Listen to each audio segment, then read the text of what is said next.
වෙන්නේ සෝදාගත්ත පාත්‍රයෙන් විතරක් නිහඬ වෙන්න. ඒ අරයා සලකයි කිය හිටියා බලහම කවුරුවත් සලකලා නැහැ. දානේ වලගන්න පාත්‍රයේ සෝදාගත්ත විතරයි ලැබිච්ච දෙයක් නේ. මහා ඇත් රජවරු කියනවා එහෙම වෙලා බෑ. ඒ නිසා දැන් අපි බෙදා ගන්න ඕනේ මහතෙරුන් වහන්සේට සත්කාර කරන්න. හැම ඇතෙකුටම දවසක් තියෙනවා. ඊට පස්සේ සඳහන් කරනවා මිනිස්සු ගාව නැති අපූර්ව ගුණාංග. ඊට පස්සේ සඳහන් කළා බෙදාගත්තට කමක් නැහැ. අද අහවලාගේ දවස වුණාට කමක් නැහැ. අනික් හැමෝම අද දවස උරුමකාරයට උදව් කරන්න ඕනේ කියලා. නිහඬ වෙන්න එපා. එයා උපස්ථාන ටික කරන අතරේ එයාට හැමෝම උදව් කරන්න ඕනේ. ඒ හින්දා කවුරුවත් තමන්ගේ අවස්ථාව මග අරගන්න එපා කියලා. මේ විදිහට තමයි මේ 이르දිමත් ඇත්තු මහතෙරුන් වහන්සේට උපස්ථාන කරන්න පටන් ගත්තේ 12 අවුරුද්දක් පුරාවට. මේ චද්දන්ත භවන සමීපයේ තමයි තියෙන්නේ මන්දාකිනි පොකුණ. පින්නතුනි මේ සූත්‍රයේ මන්දාකිනි පොකුණ ගැන කියනකොට අට කතාවේ විස්තර කරනවා මන්දාකිනි පොකුණ කොයි වගේද කියලා. වර්ග යොදුන් 50ක් විශාලයි කියලා කියන්නේ. වර්ග යොදුන් 50ක් කියලා කියන්නේ යොදුනක් 70ක්ම 10ක් කියලා අරගත්තොත් මේ පොකුණ සතපුම් 5000ක් විශාලයි. ආන්ගේ දැවැන්ත පොකුණේ මැද්දේ තියෙනවා කියලා සඳහන් කරනවා යොදුන් 25ක් දිගින් පළලින් ප්‍රමාණය යටත් පිරිසින් දියසෙවල් කැබැල්ලක්වත් නැහැ කියලා. පලිඟු කැටයක් වගේ සුදු ජල ධාරාවක් විතරයි තියෙන්නේ කියලා. ආන්ගේ යොදුන් 25න් පස්සේ ජලයේ තියෙන මිනිස්සුන්ගේ ඉන මට්ටමට විතරයි කියලා කියනවා. බහින්න නාන්න පුළුවන්. ඒ 25න් පස්සේ මේ යොදුන් 5000ක් තරම් මහ දැවැන්ත විල වටේටම තනි කරම සුදු නෙළුම් වලල්ලක් තියෙනවා කියලා කියන්නේ. ඒ නෙළුම් වලල්ල යොදුන් භාගයක් පළලයි කියලා කියනවා. නෙළුම් මල් වලින් පෑහිලා තියෙන බව සඳහන් කරනවා. හැබැයි අපේ නෙළුම් වගේ නෙමෙයි. ඒ නෙළුම් හුඟක් ලොකුයි කියලායි සඳහන් වෙන්නේ.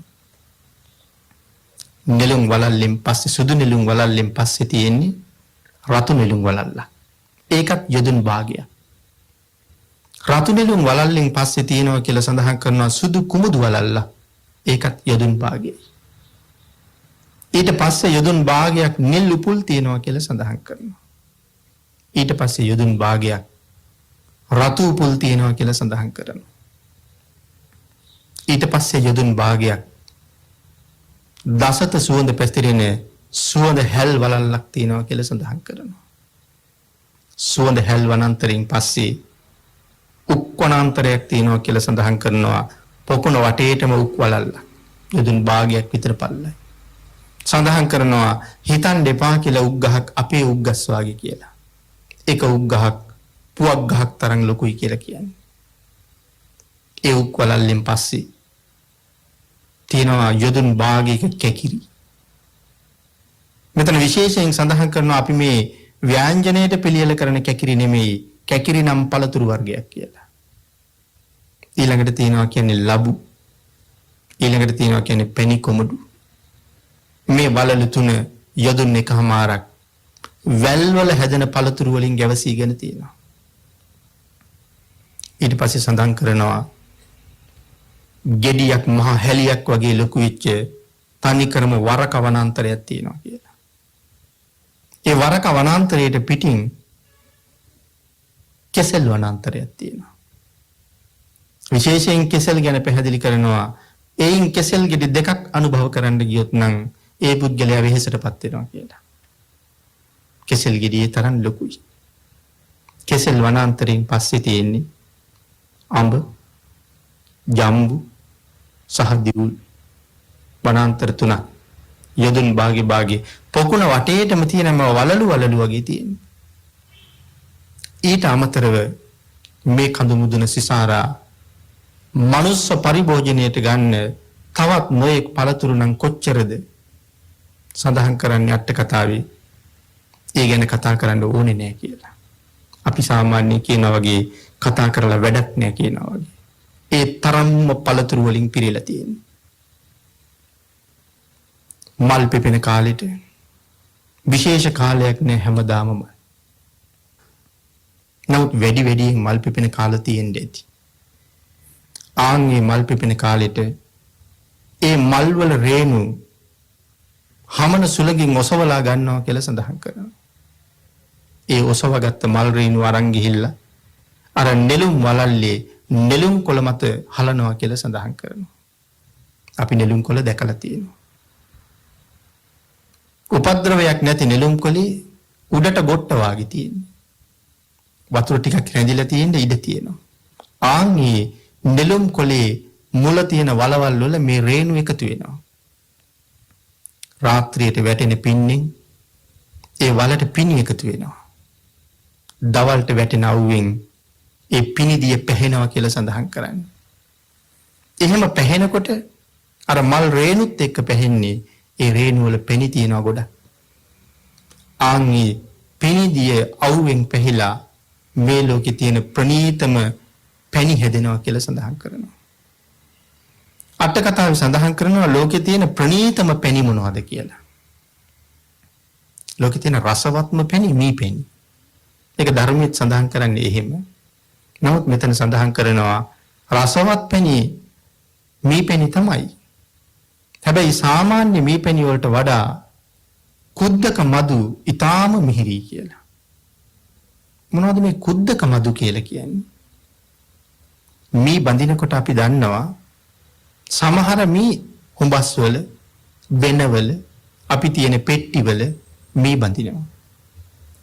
තවත් මී වර්ගයක් තියෙනවා ඊට වඩා මැස්ස කුඩයි. නමුත් ඒගොල්ලෝ මී බඳින්නේ අතු වල. ඒ මී වලට අපි කියන්නේ දඬුවැල් බෑ කියලා. ඒවත් ඒ දඬුවැල් බෑ පැණි මී පැණි වලට වඩා මිහිරි කියලා අට කතාවේ සඳහන් කරනවා. ඒ පැණි වලට තමයි කුද්දක මදු කියලා කියන්නේ. දැන් අර නෙළුම් ගොටු වල මොනවද එතකොට හැදෙන්නේ? කුද්දක මදු. පින්නතනි සඳහන් කරනවා මේ ඇත්තු මහතෙරුන් වහන්සේට උදේට මුව දෝවණය කරන්න පැන් දත් මැදගන්න දන්ත කාෂ්ඨක අපි කියන්නේ දැහැටි දඬු කියලා. හිමාලයේ තියෙනවා කියලා සඳහන් කරනවා නාගලතා කියලා වැල් වගයක්. ආන්ගේ වැල් වලින් දැහැටි හදනවා. ඒ වැල් හපහම ඒ ඉස්ම වලින් මුඛය පිරිසිදු වෙලා සියලු මුඛ රෝග, විදුරු මස් රෝග සියල්ල දුරු වෙනවා කියලා සඳහන් කරනවා. මේ නාගලතා ආදී දන්ත කාෂ්ඨක සකස් කරලා පෑන් සකස් කරලා තියෙනවා මෝදෝවණේ කරන්න උදේ පාන්දරම. ඊට පස්සේ විවිධ රසවත් ප්‍රණීත පළතුරු අරගෙන ගිහිල්ලා පූජා කරනවා. අර නෙළුම් ගොටු වල එකතු වෙලා තියෙන පැණි ගෙනහිල්ලා පූජා කරනවා. සඳහන් කරනවා නෙළුම් අලයක් නගුල් හිසක් වාගේ ලොකුයි කියලා. ඒ කියන්නේ එහෙනම් අපි මුලින් සඳහන් කළා අපේ මල් වලට වඩා මලුත් ලොකුයි කියලා. නෙළුම් අලයක් නගුල් හිසක් වාගේ ලොකුයි. නගුල් හිසක් වගේ කියනකොට තේරුම් නැත්තම් සඳහන් කරනවා නෙළුම් කොළවල නැට්ට මහ බෙර කඳක් වගේ එක නැට්ටක් ලොකුයි කියලා. නෙළුම් දණ්ඩ. මේකේ පුරුක් තියෙන්න ඇති අට කතාවේ විස්තර කරන හැටියට කඩලා ගත්තාම එක පුරුකක කුඩා භාජනයක් පිරෙන්න තරම් කිරි තිබ්බා කියලා කියනවා. නෙළුම් දඬු වල කිරි තියෙනවා. නමුත් මේ කඩා ගත්තාම එක පුරුකක කුඩා භාජනයක් පිරෙන්න කිරි තියනවා කියලා. අපි පාවිච්චි නොකලට ආහාරයට මේ ඇත්තු මහතෙරුන් වහන්සේට මේ දඬු කඩලා කිරි එකතු කරලා ඒ කිරි ගෙනහිල්ලා පිළිගන්නවා කියලා සඳහන් කරනවා. නෙළුම් ඇට මේ පැණි හකුරුයි මිශ්‍ර කරලා ඒ නෙළුම් ඇට පිළිගන්නවා කියලා කියනවා. අර මහා උක්වනාන්තරේ පුවක්ගස් වාගේ ලොකුවට තියෙන උග්ගස් කඩාගෙන ගිහිල්ලා පාෂාණ මත තියලා පාදයෙන් තලනවා කියලා සඳහන් කරනවා. තලලා ඒ පැණි මිරිකලා පාෂාණ මත ගල් මත තියෙන පොඩි වලවල් වලට එකතු කරනවා කියලා කියනවා. එහෙම එකතු කරලා තියහම අවුවට ගල් රත් වෙලා පැණි පැහිලා අර පොඩි පොඩි ගල් වලවල් වල පලිඟු කැට වගේ කිරි ගල් කැට වගේ හකුරු හැදෙනවා කියලා කියනවා. ආන්ගේ හකුරු ගෙනහිල්ලා මහතෙරුන් වහන්සේට පූජා කළා කියලා සඳහන් කරනවා. 12 අවුරුද්දක් මේ චද්දන්තය උන්වහන්සේට උපස්ථාන කරලා තියෙන හැටි. චද්දන්තයන්ගේ උපස්ථාන සංග්‍රහ ලැබමින් මහතෙරුන් වහන්සේ උපරිම විවේකයක් භුක්ති විඳිමින් උන්වහන්සේ වැඩ හිටියා. කාය විවේක, චිත්ත විවේක, උපදි විවේක. මොකද්ද මේ කාය විවේක කියලා කියන්නේ? අපිට එහෙම විවේකයක් නැහැ. අපි හැම තැනම දුවනවා නොඑක් වැඩ. අපිට එහෙම විවේකයක් ලැබෙන්නේ ජීවිතෙන් සමුගන්න බෑ. චිත්ත විවේක.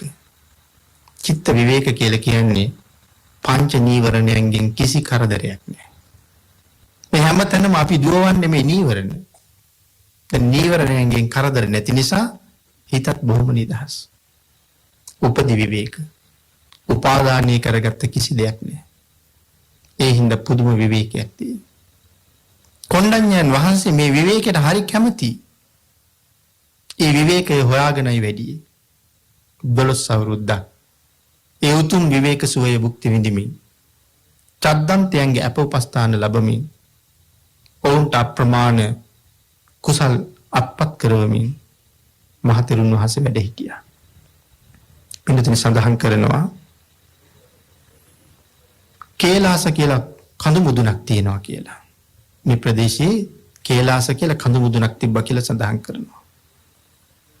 ඒ කඳු මුදුනේ එක දිව්‍ය පුත්‍රයෙක් වාසය කළා කියලා සඳහන් කරනවා නාගදන්ත කියලා.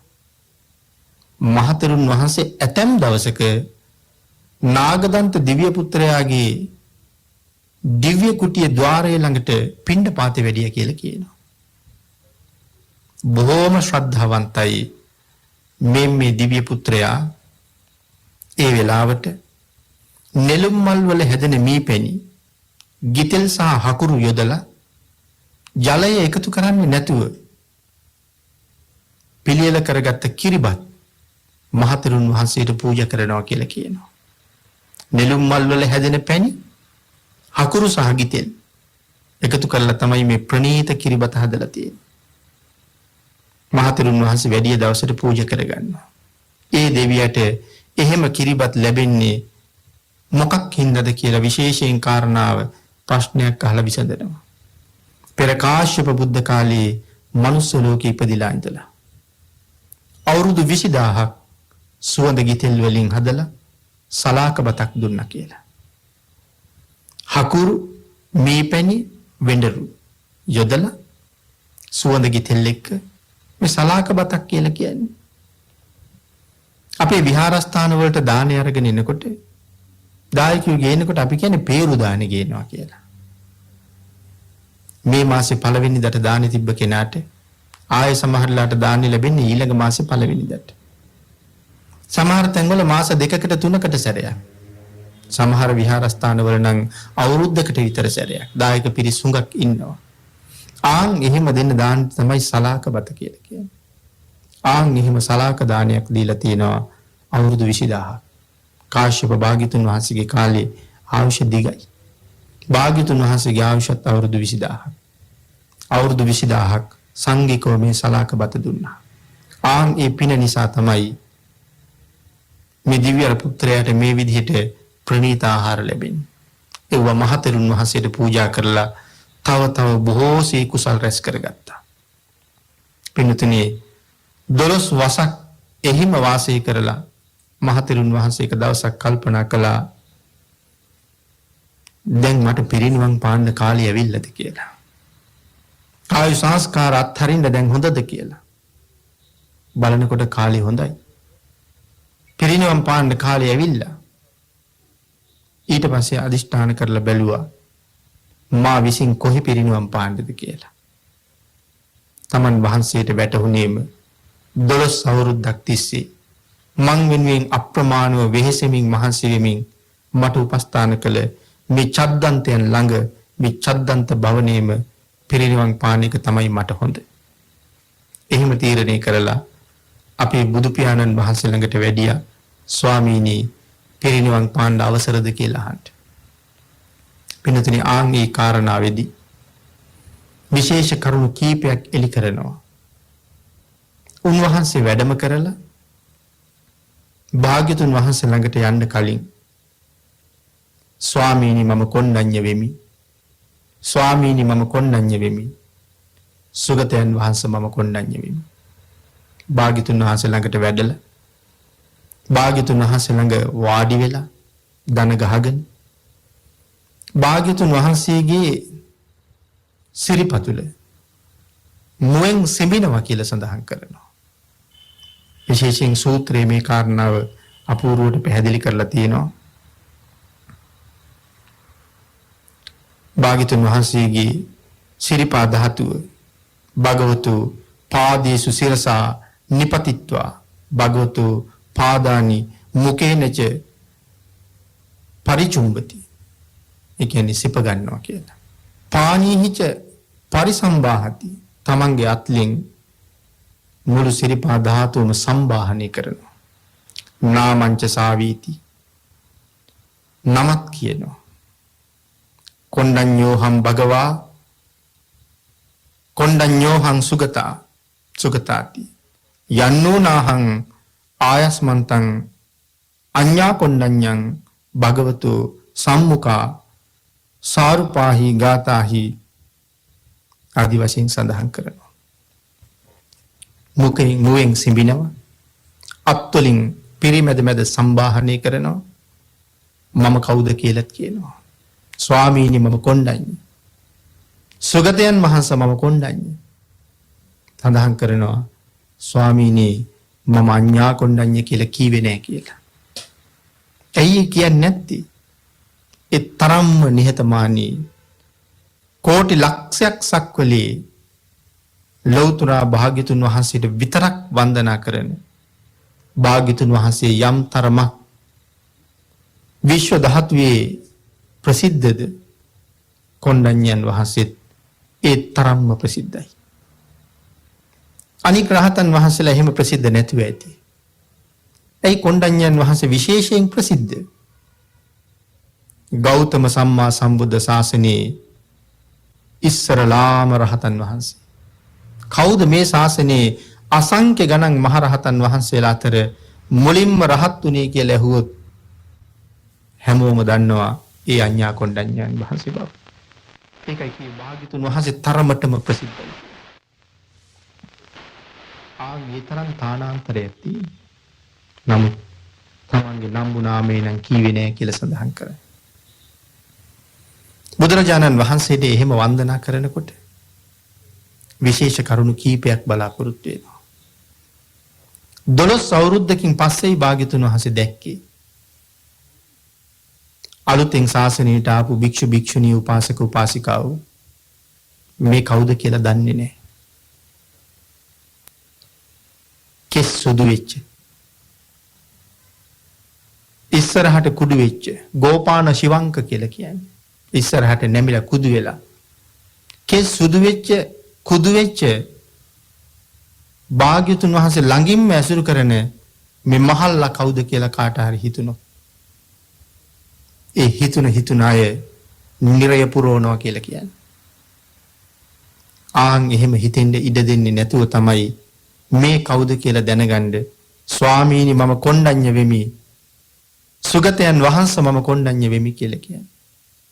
එතකොට මේ නොදන්න පිරිස දන්නවා එහෙමනම් කෙස් පැහිලා ඉස්සරහට නැමිලා කුදු වෙලා මේ ඇවිල්ලා ළඟම ඇසුරු කරන්නේ මේ ශාසනයේ භාග්‍යතුන් වහන්සේ තරමටම ප්‍රසිද්ධ වෙච්ච ගෞතම ශාසනයේ මහා ශ්‍රාවකයා කියලා කෙනෙකුට හිතුණා නම් දෝත එකතු කරලා සාදු කියුණා නම් ඔවුන් හැමෝම දෙව්ලොව පුරවනවා කියලා කියන්නේ. ඔවුන්ට මේ අවස්ථාව උදා කරන්නයි එහෙම සඳහන් කළේ. මේ කරුණ තවත් විස්තර නොකලට මේ ශාසනයේ මහා සංඝයා කවුද කියලා තේරුම් ගන්න හොඳ තැනක් නේ. වැරදි සිතුවිල්ලක්වත් ඇති කරගත්තොත් ඔහුට ඒක විපාක දෙනවා. තනියම පුද්ගලයෙකුට විතරක් නෙමෙයි ඔහුගේ පරම්පරාවටම විපාක දෙනවා කියලා කියන්නේ. ඔහුගේ ධනස්කන්ධය පවා පිච්චෙනවා කියලා සඳහන් කරන්නේ. ඒකයි මම මුලින් වන්දනාව වෙලාවේ සිහිපත් කළේ. බනින කෙනාට බනින්නේ නැහැ. ගහන කෙනාට ගහන්නේ නැහැ. රවණ කෙනාට රවන්නේ නැහැ. එකට එක කියන්න යන්නේ නැහැ. කාට තමන්ට කවුරු මොනවා කිව්වත් මේ මහා සංඝයා ඉවසනවා. ඒ තරම්ම ගුණයක් තියෙනවා. ඒ ගුණයට යමෙක්ද විරුද්ධ වෙන්නේ ඒ විරුද්ධ වෙන අයට යහපතක් නොව අයහපතක්ම සිදු වෙනවා. ඒක නිසා ඉවසනව නෙමෙයි. ඒක ඉබේම ස්වභාවයෙන්ම සිද්ධ වෙන දෙයක්. ඒකයි සඳහන් කරන්නේ ස්වාමීනි මම කොණ්ඩඤ්ඤ කියලා. හැබැයි පින්නතුනි මේ කාරණාව උන්වහන්සේ සඳහන් කරනකොට වංගීස මහරහතන් වහන්සේට හිතෙනවා කොණ්ඩඤ්ඤයන් වහන්සේගේ ගුණ කීවොත් හොඳයි කියලා. වංගීස මහරහතන් වහන්සේ නැගිට්ටා.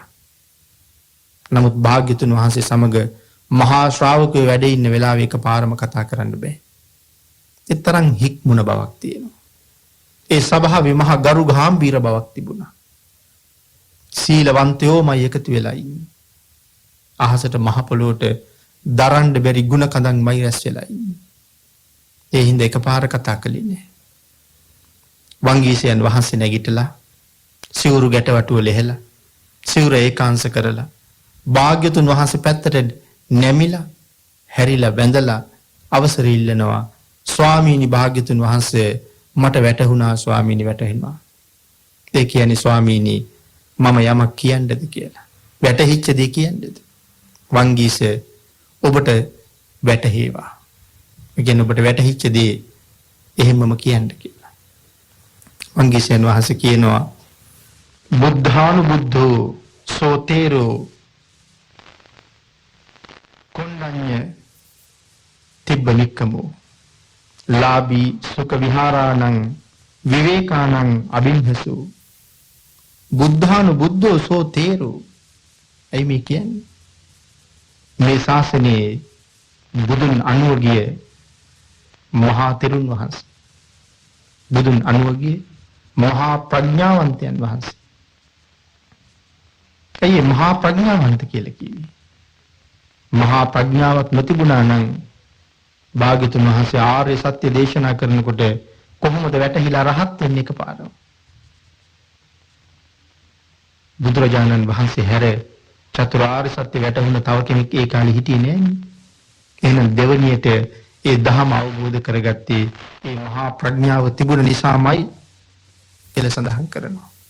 උන්වහන්සේ ගාථා කීපයක් සඳහන් කරලා කොණ්ඩඤ්ඤයන් වහන්සේගේ ගුණ කියනවා. කොණ්ඩඤ්ඤයන් වහන්සේගේ ගුණ සඳහන් කරාම බුදුරජාණන් වහන්සේ ඒ ගුණ ඒ විදිහටම දකිනවා. ඒ ගුණ භාග්‍යතුන් වහන්සේ දැක්කහම කොණ්ඩඤ්ඤයන් වහන්සේ බොහෝ කාලයකට පසුව භාග්‍යතුන් වහන්සේ ළඟට එළඹිලා වන්දනා කර කර හිටියා. මෙතන සඳහන් කරනවා පින්නතුනි මේ කොණ්ඩඤ්ඤයන් විවේකයට සමාධියට මොනතරම් කැමතිද?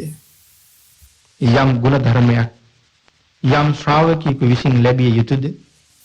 යමක ශාස්ත්‍රුන් වහන්සේගේ ශාසනය කරන්නේ නම් ඒ මේ කොණ්ඩඤ්ඤයන් වහන්සේ අප්‍රමාදීව නික්මීමෙන් වගේම මහා ආනුභාවයෙන් යුක්තයි, ත්‍රිවිද්‍යා සහිතයි, ෂඩ් අභිඥා සහිතයි.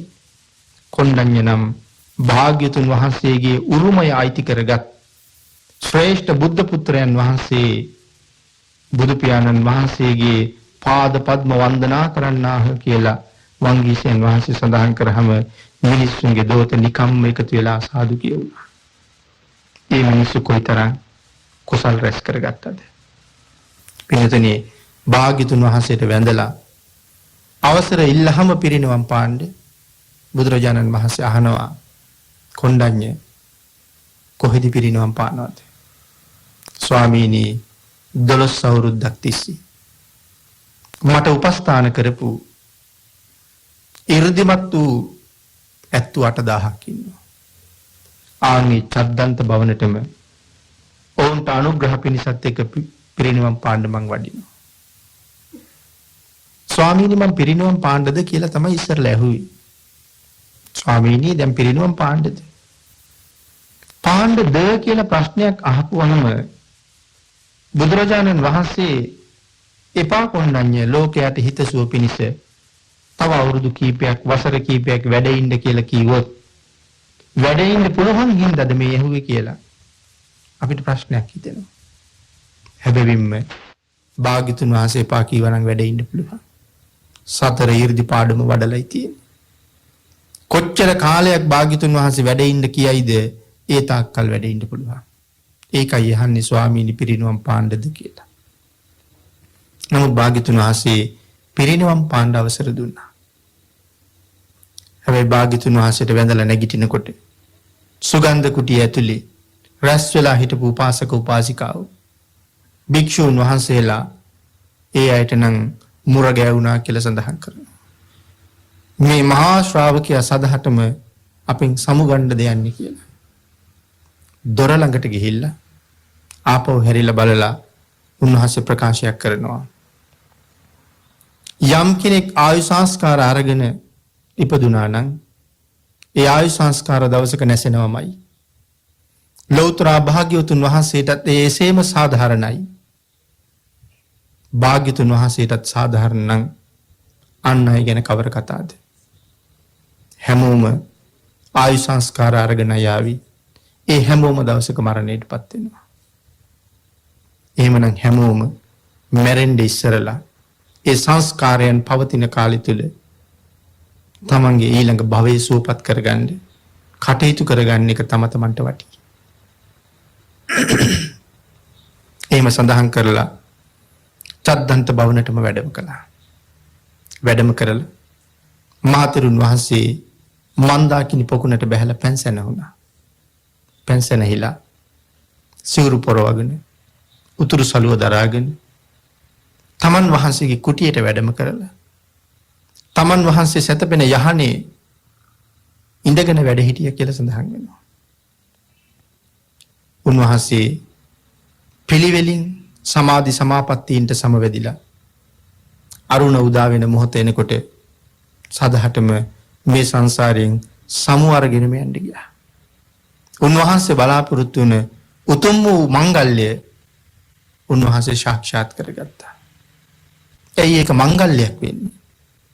මහා කල්පයක් මහා කල්ප ලක්ෂයක් පාරමිතා සම්පූර්ණ කළේ ලෞතර බුද්ධ ශාසනයක චිරරාත්‍රඥ භික්ෂුන් වහන්සේලා අතර අගතනතුර ලැබලා අවසානයේට පිරිනිවන් පාණ්ඩයි. මේ පිරිනිවන් පෑම වෙනුවෙන් පාරමිතා පිරුවා. එහෙනම් මේ පාරමිතාවගේ පූර්ණේ කෙරවල උන්වහන්සේගේ මංගල්‍යයි. මේ නිවන වෙනුවෙන් මේ පාරමිතා පිරුවේ. ඒ නිවන සාක්ෂාත් කරන එක උන්වහන්සේගේ මංගල්‍යයි. උන්වහන්සේ බොහොම කැමැත්තෙන් උන්වහන්සේගේ මංගල්‍යයට සමවැදුණා. උන්වහන්සේ පිරිනිවන් පාවා දාලා. ඒ වුණාට පින්නතිනි චද්දන්තයෝ දන්නේ නැහැ අපි පින්කිත පිරිනිවන් පෑවා කියලා. එදාට උපස්ථානයේට નિયમિત හස්තියා මහතෙරුන් වහන්සේ වෙනුවෙන් මෝදෝනා පෙන් තැන්පත් කරලා දන්ත කාෂ්ඨක තැන්පත් කරලා පළතුරු ටිකක් හොඳින් දරාගෙන සක්මන කෙරවලට වෙලා හිටගෙන බලාගෙන හිටියා කියලා කියනවා. වෙනදා මහතෙරුන් වහන්සේ මුව මඩල දෝවණය කරගෙන අවතීර්ණ වෙන්නේ මේ සක්මනටයි. ඒ සක්මනේ ඉදිරියට වඩිනකොට පූජා කරන්නයි මේ දරාගෙන ඉන්නේ. නමුත් කල්පනා කරනවා තාමත් මහතෙරුන් වහන්සේ වැඩියේ නැහැ. තාමත් මුව මඩල දෝවණය කරගෙනත් නැහැ. තාමත් දැහැටි වළඳලත් නැහැ. අරුණ පහුවෙලා හිරු උදා වුණා. නමුත් මහරහතන් වහන්සේ තවම උන්වහන්සේගේ පන්සලෙන්වත් එළියට ආවේ නැහැ.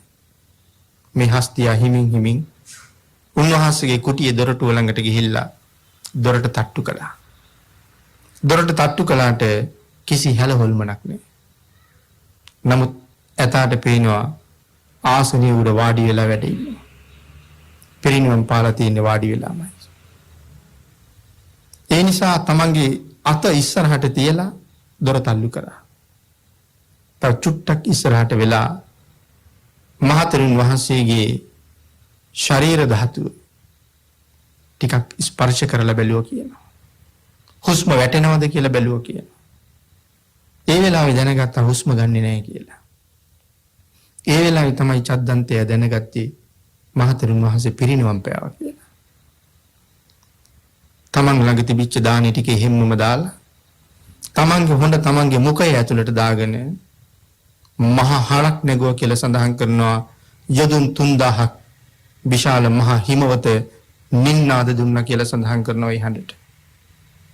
ඊට පස්සේ ඇත්තු සියලු දෙනාම එකතු වුණා කියලා සඳහන් කරනවා. හැමෝම එකතු වෙලා මහතෙරුන් වහන්සේ ළඟට ඇවිල්ලා නායක හස්තියා මහතෙරුන් වහන්සේ ඔසවලා අරගන්නවා. උන්වහන්සේ පිරිනිවන් පානවත් එක්කම මුළු හිමවත පළදරන ගස් සියල්ලම පළදරුව බවත් මල් පිපෙන ගස් සියල්ල අතුරු කිලි පාසා මලින් බර වුණා කියලා සඳහන් කරනවා. ඒ හැම මලක්ම උඩට හැරිලා පිපිලා තිබුණා කියලා සඳහන් කරන්නේ. මහතෙරුන් වහන්සේ ඉහළ වැඩිය නිසා දෝ කියලා. මේ ඇත්තු නායක හස්තියා මහතෙරුන් වහන්සේගේ දේහය ඔසවගෙන ඉන්නවා. මේ අය මල් පිපිච්ච අතු කඩලා සමහරු දේහයට උඩින් අල්ලගෙන ඉන්නවා කුඩයක් ඉහෙළුවා වගේ. සමහර අය සේසත් ඉහෙළුවා වගේ මල් පිරුණ අතු දෙපසින් අල්ලගෙන ඉන්නවා. සමහර අය මල් පිරුණ අතු හොඬින් දරාගෙන චාමර සැලුව කියලා කියනවා. එහෙම කර කර හිමවත වටේ ප්‍රදක්ෂිනා කරනවා කියලා සඳහන් කළා. දේහයත් අරගෙන 3 වලල්ලක් ප්‍රදක්ෂිනා කරලා නැවත වැඩ හිටපු තැනට පිරිනිවන් පාපු තැනට ආපුවාම සක්‍ර දේවේන්ද්‍රයන් වහන්සේ විශ්වකර්ම දිව්‍ය පුත්‍රයාට කතා කරලා කියනවා පුතේ අපගේ වැඩිමහල් සහෝදරයාණන් පිරිනිවන් පෑවා. අපි විසින් උන්වහන්සේට උපහාර දැක්විය යුතුයි. එහෙම සඳහන් කරාම සක් දිවිඳුගේ ඉල්ලීමට අනුව විශ්වකර්ම දිව්‍ය පුත්‍රයා යොදුන් 9ක් දිගින් පළලින් විශාල තන්නිකරම රත්තරන් භවනක් මෙවුවා කියලා සඳහන් කරනවා. ඊට පස්සේ ශ්‍රී දේහය ඒ රත්තරන් භවන ඇතුලේ තිබ්බා. නැවත වතාවක් චද්දන්තයෝ මේ රන් භවන ඔසවාගෙන හිමාලය වටේ ප්‍රදක්ෂිනා කළා කියනවා. හිමවත යදුන් 3000ක්. ආයත් සැරයක් කෙනෙකුට ප්‍රශ්නයක් නැගෙන තැනක් ඉතුරු වෙනවා.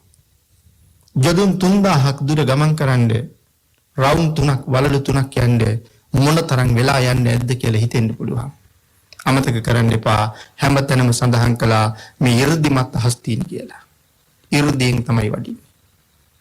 නැවත වතාවක් ඕම් ප්‍රදක්ෂිනා කළාට පස්සේ දෙවිවරු විශේෂයෙන් වලාහක දෙවියෝ වැස්ස වලාහක සීත වලාහක අබ්බ වලාහක වාත වලාහක උන්න වලාහක මේ වලාහක දෙවියෝ පස් ගොල්ලා විශේෂයෙන් ශ්‍රී දේහයට උපහාර දැක්වුවා කියලා කියනවා. ඊට පස්සේ පිළිවෙලින් සදිව්‍ය ලෝකයේ අසංඥ තලයක් අරූප ලෝක 4ත් හැර ඉතුරු බ්‍රහ්ම ලෝක 15ම දෙවියන්ගෙන් පස්සේ මහතෙරුන් වහන්සේට උපහාර දැක්වුවා කියලා සඳහන් කරනවා. දෙවියන්ගේ බ්‍රහ්මයන්ගේ උපහාරෙන් පස්සේ නැවත වතාවක් ශ්‍රී දේහය සහිත රන් සිවිගේ යදුන් 9ක් දිගයි. යදුනක් කියන්නේ 70ක්ම 10ක් කිව්වොත් 70ක්ම 90ක් දිගයි 70ක්ම 90ක් පළලයි තනි කරම ඝන රත්තරන්. ආයෙත් ඇත්තු ළඟටම ගෙනල්ලා දුන්නා. ඊට පස්සේ 10000ක් සක්වල සියලුම දෙවිවරු එක්කෙනා අඟල් 4ක් දිග සුවඳ සඳුන් කෑල්ලක් අරගෙන ශ්‍රී දේහයට උපහාර දක්වන්න ආවා කියලා. අඟල් 4ක් දිග සුවඳ සඳුන් කෑල්ලක් 10000ක් සක්වලේ හැම දෙවියෙක්ම අරන් ඇවිත් තිබ්බා. ආන්ගේ සඳුන් කෑලි වලින් දරසෑයක් හැදුවා කියලා සඳහන් කරනවා. මොන තරම් දෙවියෝ වඩින්නේ නැද්ද? අඟල් 4 කෑලි එකතු කරලා හදාපු සෑය යොදුන් 9ක් උසයි කියලා කියනවා.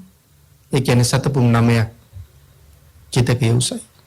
ආන් එක මුදුනේ රත්තරන් භවන තියලා අහසින් වැඩපු මහරහතන් වහන්සේලා 500ක් පිරිත් සජ්ජායනා කළා කියලා සඳහන් කරනවා.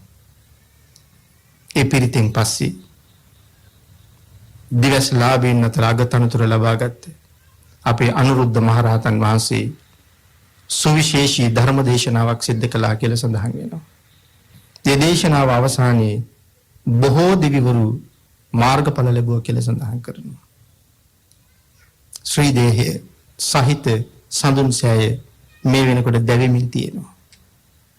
අරුණ උදා වෙන්න ඕන මෙන්න කියනකොට ශ්‍රී දේහය දැවිලා ඉවර වෙනවා. ඊට පස්සේ මහරහතන් වහන්සේලා සෑය නිමුවා. සෑය නිමහම සුමන පුප්ප වගේ සමන් කැකුළු වගේ ධාතුන් වහන්සේලා ඉතුරු වෙලා තියෙනවා. මහරහතන් වහන්සේලා සමන් කැකුළු වගේ දීප්තිමත් ධාතුන් වහන්සේලා තමන් වහන්සේලාගේ පෙරහනට පුරවගත්තා. ඒ ධාතුන් වහන්සේලාත් වැඩම කරවාගෙන අහසින්ම වේළුවනාරාමයට වඩිනකොට මේ කාලේ භාග්‍යතුන් වහන්සේ වැඩ ඉන්නේ වේළුවනාරාමයේ. භාග්‍යතුන් වහන්සේ පාත්‍රා ධාතුවත් අරගෙන එදා උදේ පිඬුසිඟා වඩින්න යන්තම් සුගන්ධ කුටියේ දොරටුවට වැඩියා විතරයි. ඒ එක්කම රහතන් වහන්සේලා ධාතුන් වහන්සේලා සහිත පෙරහණය භාග්‍යතුන් වහන්සේගේ ශ්‍රී හස්ත ධාතුව මත තැන්පත් කළා කියලා සඳහන් කරනවා.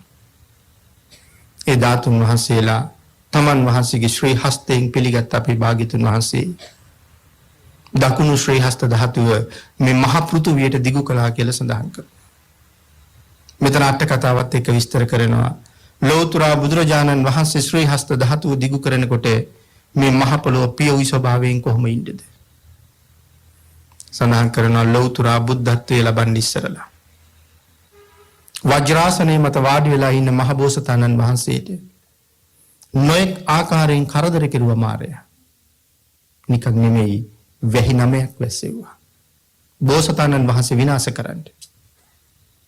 සඳහන් කරනවා අකාලේ විනාශ වෙන්න කරුමයක් නම් තිබුණේ නෑ ඉතුරු කරලා කියලා. ආයුධ වරුසාවක් වහිනකොට මේ ආයුධ වලින් මොනව වෙන්න බැරිද? වැහි බින්දු වාගේ වැක්කිරෙනවා. දස බිම්බරක් මාර සේනාව එක්කෙනෙක් එක ආයුධයක් එල්ල කළත් කෝටි කීයක් එල්ල කරනවාද? නමුත් මේ ආයුධය ඇවිල්ලා මහා සත්වයන්ට මොනවද කරන්නේ? කරන්න දෙයක් නෑ. ආයුධයකින් කැපෙන්න, ඇනෙන්න, තුවාල වෙන්න, හීරෙන්න කරුමයක් ඉතුරු නෑ. සඳහන් කළ ආයුධ වලට වෙන්න දෙයක් නැති හින්දා ඒ ආයුධ නිකම්ම මල් වුණා කියලා. මල් වෙවි වැක්කිරෙන්න පටන් ගත්තා. වෙන කරන්න දෙයක් නෑ. එහෙනම් වැහි නමයක් වැස්සෙව්වා. අඟුරු, මඩ, වැලි, පර්වත, සර්පය මේ ඔක්කොම මල් වෙලා තමයි වැක්කිරෙන්නේ. බැරිම තැන මාරයා කතා කරලා කිව්ව සිද්ධාර්ථ ඔය ආසනේ ඔබේ නෙමෙයි කියලා. ඔය ආසනේ වෙනුවෙන් දසපාරමිතා පිරිවි සිද්ධාර්ථ මම. ඒ කියන්නේ මාරයා වෙන්නත් පාරමිතා පුරන්න ඕනේ නැද්ද? පින්තුනේ මාර දිව්‍ය පුත්‍රයා වෙන්නත් පාරමිතා පුරන්න ඕනේ. දසපාරමිතාව සම්පූර්ණ කරලා තමයි 6 වෙනි දිව්‍ය ලෝක උප්පත්තිය ලැබලා තියෙන්නේ. දැන් තේරෙනවද මාරයා කිව්වට දේවපුත්ත මාරයා මොනතරම් පින්වන්තද කියලා? මේ මහා පුණ්‍යවන්තයා එයි මෙච්චර පව් කරන්නේ. සඳහන් කරන්නේ ඒක තමයි තනතුරේ හැටි කියලා. මාරයා කියන තනතුරේ හැටි. එතෙන්ද යන්න පින් කරන්න ඕනේ. පින්නතනි රාජ්‍යයේ උසස් නිලධාරියෙක් වෙන්න, ජනාධිපති කෙනෙක්, රජ කෙනෙක් වෙන්න අපිට බැරි වුණානේ. ඒගොල්ලෝ එතෙන්ට ගියේ පෙර පින් හින්දා. ඒ කියන්නේ අනිවාර්යෙන් අපිට වඩා පින් කරලා. නමුත් තනතුරට ගියාට පස්සේ කොච්චර පව් කරන්න වෙනවද කියලා තේරෙන්නේ ඊට පස්සේ. ආන් ඒ වගේ තමයි මාරයා. මහා පුණ්‍යවන්තයි තනතුර හින්දා පව් කරනවා. දසපාරමිතා පුරලා මම ඔය ආසනේ මගේ කියලා කියන්නේ ඒකයි. සාක්ෂි මට තියෙනවා කියලා කිව්වා. දස බිම්බරක් මාර සේනාව බොරුත් කීවා කියනවා. ඇයි බොරු කිව්වේ?